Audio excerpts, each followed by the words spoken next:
The issue of paternity is accepted as being hugely important, but everyone seems concerned only with children's rights and women's rights. Men's rights are ignored. Do you think that paternity testing may be performed at birth as a standard practice in the future? I wouldn't have thought so. I think because it is so deeply important, people will feel that it was an infringement of their rights. I can't see that anybody would be happy with that. What I think she means is that she can't see how any woman would be happy with that.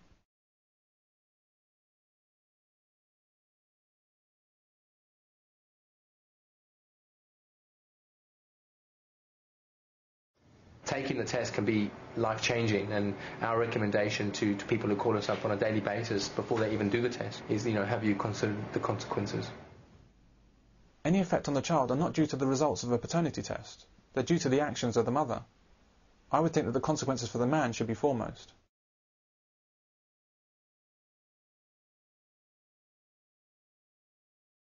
But why is he not paying?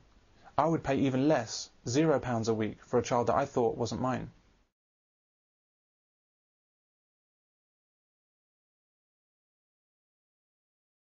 We make excuses for women in their duplicity.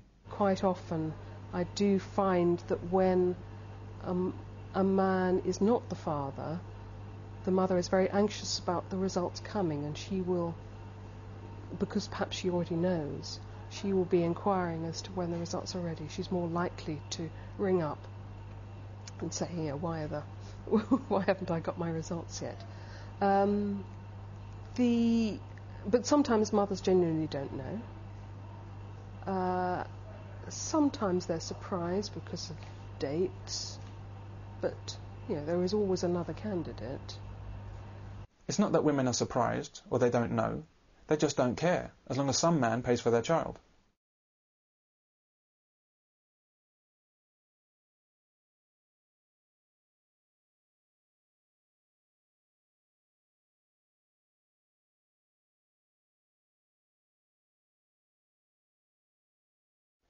Any woman that dupes a man into raising a child that he thinks is his is an evil, sadistic con artist. It's an emotional and a financial crime. It's the kind of crime that makes your toes curl, and there needs to be a severe punishment for these mothers. But one man I spoke to thought not. I certainly don't think that there should be any sort of legislation to punish women for anything like that. There is a penalty, or a risk of a penalty, in the sense that if she's found out, then there's a very strong chance that the family will break down. That's like saying that if you steal money from your bank, it's punishment enough that if you get caught, the bank will close your account. Paternity fraud is such an awful crime because it has the potential to invalidate a man's life, to take his destiny away from him. A man might only have one child in life, which he believes is his and is his investment in the future and part of his family. To find out in later life that the child isn't his, and his line will end with perhaps no chance to try again, betrays a man's very existence. My mother was an only child, and so was my father, and I was their only child. So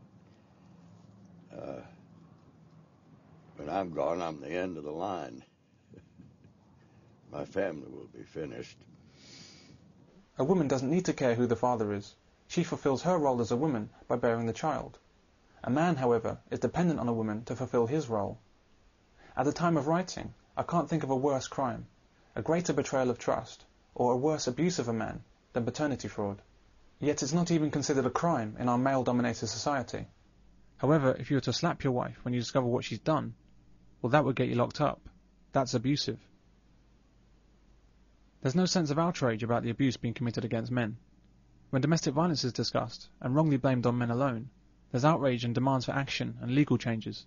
Lancashire have a very high arrest rate for domestic violence incidents. Others have a very low arrest rate. But when paternity fraud is discussed, there's not even a suggestion of arrests or prosecution. The answer is that lots of women are having lots of affairs. And a percentage of those are going to end up pregnant. Whether by accident or design, one could only speculate. Well, I'm outraged by female behaviour. I want legal sanctions against these despicable women. Why is it that prenuptial agreements to protect men from the vindictiveness of women and paternity tests to protect men from the unfaithfulness of women are not seen, even by men, as being positive for men? Dishing out the cold truth in all its glory isn't always exactly the right thing to do. One doesn't like the feeling that one day he might feel the doctors didn't tell me the whole truth. Sometimes people's feelings possibly matter a bit more than being 100% honest. But this relaxed attitude to the truth only seems to be the right thing to do when it's men that are kept in the dark. If done to women, this deliberate conspiracy against men's rights would be described as what it is: an evil, oppressive, sexist hate crime.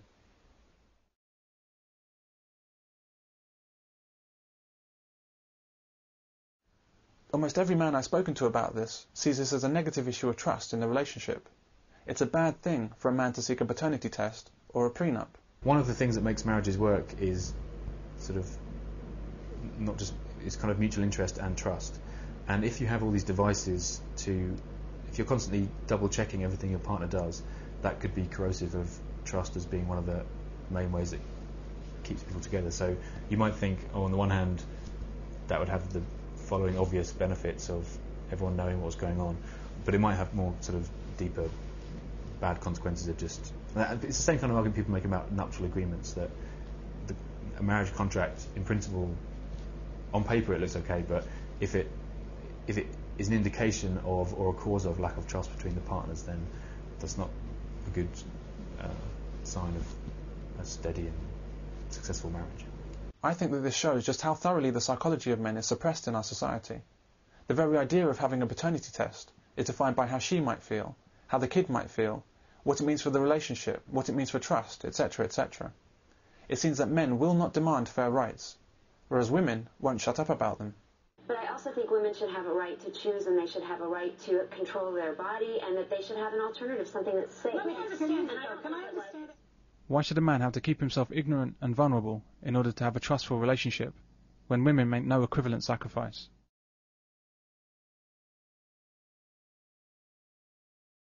If I take my mother's generation, my mother didn't know how much money my father earned. She had only the vaguest idea of what it was that he did for a living. He had very little to say to her. She lived on the money she was allowed to have. If it's oppressive that a woman doesn't know where she stands financially and has to have blind faith in her husband, then how much more oppressive is it that a man doesn't know he's a father and has to have blind faith in his wife?